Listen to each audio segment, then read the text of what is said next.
The FBI came in, our wonderful FBI, and they said that the government was vitally interested in preserving Tesla's papers. Yeah, real good. Now that the guy's dead, they wouldn't pay attention to him when he was alive.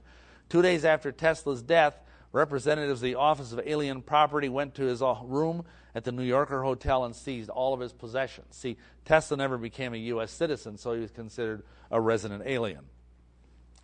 Most of his remaining papers eventually made their way to Belgrade, Yugoslavia, where a museum was created in Tesla's honor.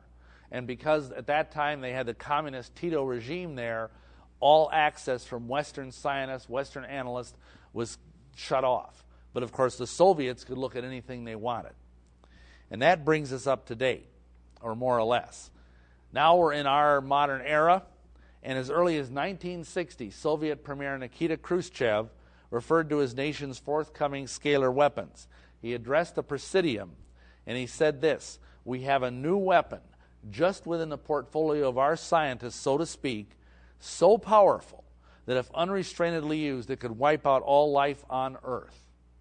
And now, in retrospect, we think that was probably a reference to the early beginnings of scalar weapons. Didn't take them long. The tip of the EM iceberg was that they used electromagnetic weapons against the U.S. Embassy. They bombarded the U.S. Embassy with microwave beams. And as a result, 2 U.S. ambassadors died of cancer. And many other people in the embassy were rendered ill and got lesser forms of cancer. But that's just the tip of the iceberg. The Russian military was not shy about using these unconventional weapons. And all of them were a whole order of magnitude under these scalar weapons that we're talking about this evening. Now, realize, most of you know the Manhattan Project was this enormous effort that the U.S. government put into toward the end of World War II to develop the atomic bomb and beat Hitler to the punch. Well, when the Russians went to work on scalar technology, they invested the equivalent of 7 Manhattan projects. So imagine how much progress they made. The first time we have any evidence that the Russians used scalar weapons militarily was in the incident of the USS Thresher. That was one of our nuclear submarines, and it went down very mysteriously on April 10th, 1963. It was never found. The reason why we think this probably was scalar is because, mysteriously enough, 1 day later, near Puerto Rico, there was a mysterious underwater explosion. Now, the authorities checked with the seismologist. They checked with the geologist. There was no earthquakes. There were no underwater volcanoes. There was no explanation for this odd explosion. Soon after that, we began experiencing various downed aircraft. And then, finally, in April, May of 1985, now this is 20 years ago, they brought their entire power grid online. They had their entire scalar weapons defense system up and running 20 years ago. That's when things really started happening. In November, for the first time, they started tinkering with one of our space shuttles. In December of that year, they took down an Aero DC-8, which was a military aircraft. In September of 97, they took down several Titan 34D missiles. Now, these were several things. They were testing the ABM mode of scalar weapons. In other words, the ability to be an anti-ballistic missile weapon, to take out missiles. But they were also doing another thing.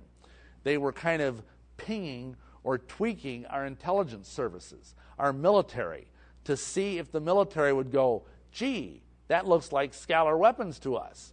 But they didn't. And there's no evidence that the military had any clue of what was going on back in this time frame. Then there's the whole issue of weather. This has already been mentioned by Stan and also by Tesla. The idea that you can use scalar waves to control weather. You'll notice that particular Doppler weather slide there. You see that kind of odd thing down at the bottom off the coast of South Carolina. Well, those odd finger-like things, according to people I've talked to that are in the retired U.S. Air Force radar people, that is a sign of scalar activity. They created the deep freeze of 1967, which was really pretty awful, and they began full-bore weather warfare on our country on July 4th, 1976, our bicentennial, and it has not abated since then. Now, here you'll see These are just examples. This is a map of the United States, Doppler radar map. You'll notice that thing that's over Wyoming. That's very obviously not a natural cloud phenomenon. It's a perfect sphere. That is probably a Tesla globe. I have a friend who's an Air Force radar tech, and he tells me that when you see something like that and it's mostly hollow, it's almost certainly a scalar dome, a Tesla dome. Now look at this, by way of contrast. Here is a similar thing over Puget Sound, but notice how that's almost entirely solid. What that is a sign of radar jamming. If you see a totally solid thing like that, that's radar being jammed. And it was probably being done by our own military, because there's a lot of military bases up in Puget Sound area. This is an example of a very unusual cloud formation hovering over eastern California. Notice how it looks perfectly straight. In fact, it has a perfect hexagonal angle there pointing out up around northern California. Look at that. That's not natural. And what you need to understand is that with these scalar devices, they can steer clouds around the way you can steer your family car, moving entire cloud masses. Now, this is exceptionally interesting because this particular slide, there should be a thing coming up of a burst over Alberta, and of a similar kind of Tesla globe. And what you're seeing there is actually the detonation of a Tesla globe that's bigger than the province of Alberta. And what I want you to understand is that in the process of compiling all of this, there are also slides that show a very similar kind of globe materializing over Littleton, Colorado, the day of the Columbine shooting, and another globe materializing over Jonesboro when that particular place was experiencing the high school shooting. In addition to causing freakish tornadoes, the like of which have seldom been seen, the Russians also have been tampering with our oceans. Really serious weather problems can be caused by heating and cooling the oceans to create El Nino effects and other similar weather engines. So in other words, they can create an artificial El Nino.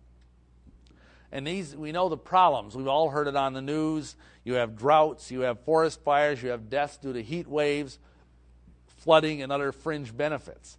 By fringe benefits, I mean all of this stuff increases the people's reason to think, oh, maybe global warming is real.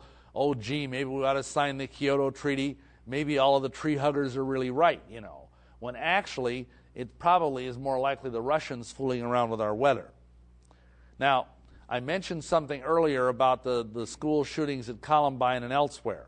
It's important to realize that if you are a student, as I was, of psychology, I used to be a licensed master social worker, you know that if a person has a mental disorder, if they're depressed, if they're, behavior disordered or whatever the case might be, and all of a sudden there's a very sudden drop or rise in barometric pressure, you know what that does? That pushes the person over the edge. It can very easily make them snap. And so what the Russians, I believe, have been doing is they have been dropping these globes over these cities, and they're assuming that somebody there in that city is going to be, a few fries short of a Happy Meal, and they're going to go out and they're going to do something violent. Now, I'm not saying this is the only reason for like post office shootings, school shootings, etc. There's many reasons for them. I believe part of it is the fact that we have all this violence in our media, violent video games, lack of good parenting, and also, of course, the fact that most of the kids that are involved in these shootings, and most of the adults, for that matter, are on powerful psychotropic drugs like Prozac. And that's kind of the worst-kept secret about all of this. So all this stuff is used to advance the control of the gun control lobby, the drug lords, and I don't mean the ones in Colombia, folks.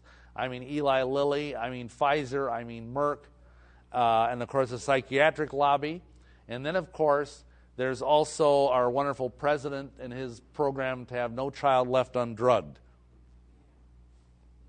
Then, of course, there's the earthquake threat.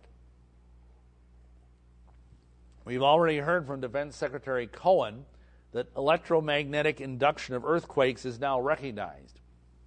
And on the left side of your screen, you see there a